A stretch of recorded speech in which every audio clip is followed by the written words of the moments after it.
नमस्कार दोस्तों। तो आइए आलोका एजुकेशन चैनल पर आप सब लोगों का स्वागत है। दोस्तों आज हम चर्चा करेंगे सामाजिक, धार्मिक एवं सांस्कृतिक सुधार आंदोलन के प्रमुख तथ्यों के बारे में। तो ध्यान से इसको आप लोग सुनिए, देखिए। ये सारे प्रमुख तथ्य जो है आप लोगों की परीक्षा की दृष्टि से अति महत्वपूर्ण है। तो ध्यान दीजिए। भारतीय पुनर्जागरण का जनक राजा राम मोहन राय को माना जाता है। यानी राजा राम मोहन राय को भारतीय पुनर्जागरण का जनक या पिता माना जाता है। राजा राम मोहन राय को भारत में सुधार आंदोलनों तथा भारतीय राष्ट्रवाद का जनक इन्हें माना जाता है। दोस्तों राजा राम मोहन राय पाश्चात्य या अंग्रेजी शिक्षा पद्धति के समर्थक थे। राजा राम मोहन पाश्चात्य या अंग्रेजी शिक्षा पद्धति के समर्थक थे। राजा राम मोहन राय द्वारा कलकत्ता में ब्रह्म समाज की स्थापना 1828 ईस्वी में की गई थी। कब की गई थी? वर्ष 1828 ईस्वी में राजा राम मोहन राय के द्वारा ब्रह्म समाज की स्थापना की गई थी। ब्रह्म समाज एकेश्वरवाद पर आधारित था। राजा राम मोहन राय का ब्रह्म समाज दोस्तों जो है एकेश्वरवाद पर आधारित था। संवाद कौमुदी राजा राम द्वारा ये पत्रिका थी जो कि बांग्ला भाषा और मिरातुल अखबार फारसी भाषा में इन्होंने संपादन किया था। संवाद कौमुदी बांग्ला भाषा तथा मिरातुल अखबार फारसी भाषा के संपादक राजा राम मोहन राय थे। कौन थे?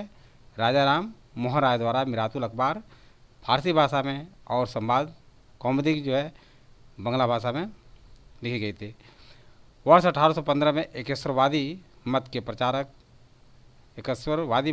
हेतु राजा राम मोहन राय ने आत्मीय सभा की स्थापना की थी।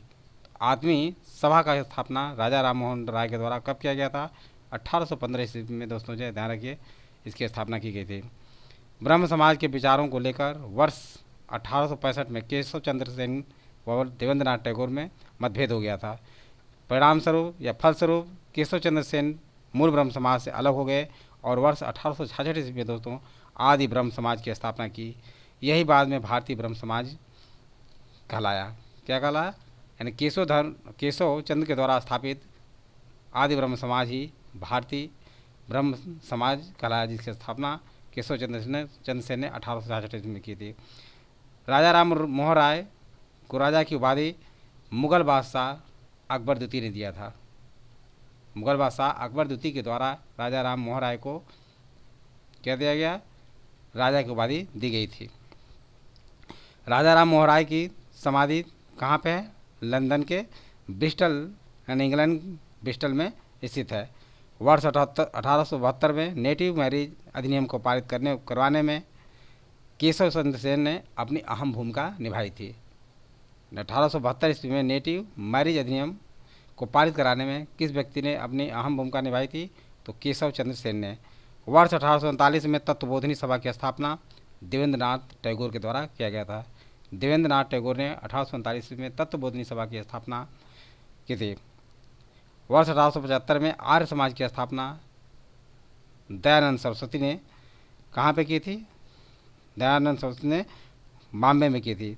1875 में आर्य समाज की स्थापना स्वामी दयानंद सरस्वती के द्वारा मुंबई में किया गया था।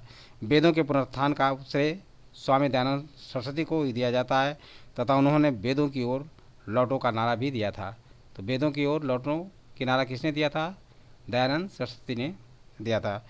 दयानंद सरस्वती द्वारा सत्य प्रकाश नामक पुस्तक की रचना किस भाषा में की गई थी दोस्तों? तो संस्कृत भाषा में सत्य प्रकाश नामक पुस्तक की रचना दयानंद सरस्वती के द्वारा की गई थी। स्वतंत्रता के पश्चात मौलाना आज़ाद भारत के पहले शिक्षा मंत्री बने तथा विश्वविद्यालय अनुदान आयोग की स्थापना की। किस समाज सुधारक को भारत का मार्टिन लूथर किंग के नाम से भी जाना जाता है? तो दोस्तों ध्यान रखिए, दयानंद सरस्वती को मार्टिन लूथर किंग के नाम से भी जाना जाता है। स्वामी दयानंद सरस्वती जिसने सर्वप्रथम स्वराज शब्द का प्रयोग किया और हिंदी को राष्ट्रभाषा माना। यानी स्वामी दयानंद सरस्वती पहले व्यक्ति थे जिन्होंने सर्वप्रथम स्वराज शब्द का इन्होंने प्रयोग किया और हिंदी को क्या किया? राष्ट्रभाषा का रूप माना। किस बंगाली नेता ने सती प्रथा का समर्थन किया? तो ध्यान रखिए दोस्तों, राधाकांत देव ने सती प्रथा का समर्थन किया।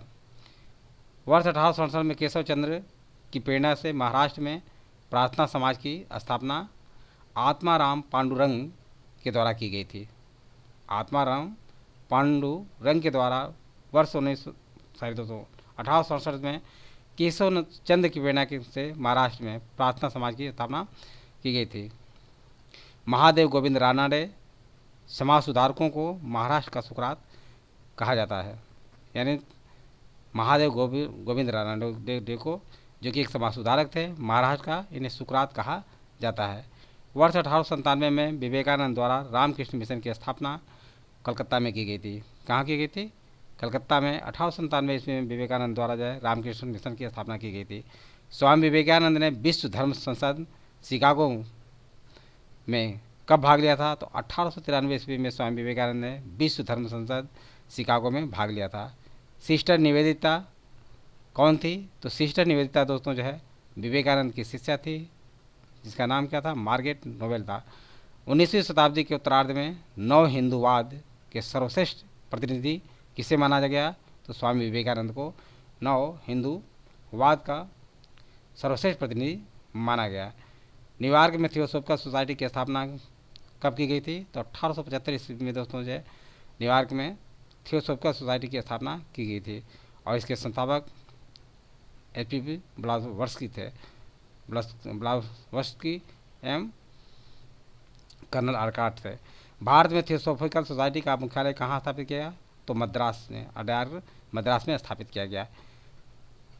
भारत में थियोसोफिकल सोसाइटी को किसके प्रयत्नों से सफलता मिली? तो श्रीमती एनी बेसेंट के प्रयत्नों से सफलता मिली।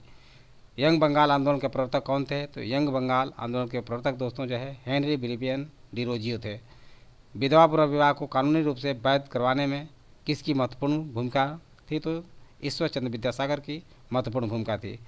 वर्ष 1851 में नौरोजी फरदोंजी, दादा भाई नौरोजी, एस.एन. बंगाली, आर.के. कामा के सहयोग से रहनुमाई माजदा स्नान सभा गठित की गई तथा सभा के संदेश को पारसी समाज तक पहुंचाने के लिए उद्देश्य से पत्रिका राष्ट्र गुप्तार नामक पत्रिका प्रारंभ की गई। दलित जातियों के कल्याण के लिए ज्योतिबा फुले ने वर्ष 1873 ईस्वी में सत्यशोधक समाज की स्थापना किया। ब्राह्मणों को की सर्वोच्चता को चुनौती देने के लिए आत्मसम्मान आंदोलन किसके द्वारा चलाया गया? तो दोस्तों बी रामास्वामी नायकर के द्वारा चलाया गया। राधा स्वामी सत्संग के संस्थापक कौन थे? तो शिव दयाल साहब राधा स्वामी सत्संग के संस्थापक थे। गुलामगिरी पुस्तक के लेखक कौन थे? तो ज्योतिबा फुले गुलामगिरी पुस्तक के लेखक थे। सर्वेंट ऑफ इंडिया सोसाइटी की स्थापना किसने की थी? तो सर्वेंट ऑफ इंडिया सोसाइटी की स्थापना दोस्तों जो है गोपाल कृष्ण गोखले ने की थी। तो ये सारे तथ्य आप लोगों को समझ में आ गया होगा। यदि वीडियो अच्छा लगा हो तो इसे सब्सक्राइब और लाइक अवश्य करें तथा अपने सगे समझे दोस्तों को शेयर करना न भूलें। थैंक यू दोस्त, नेक्स्ट वीडियो में मिलेंगे।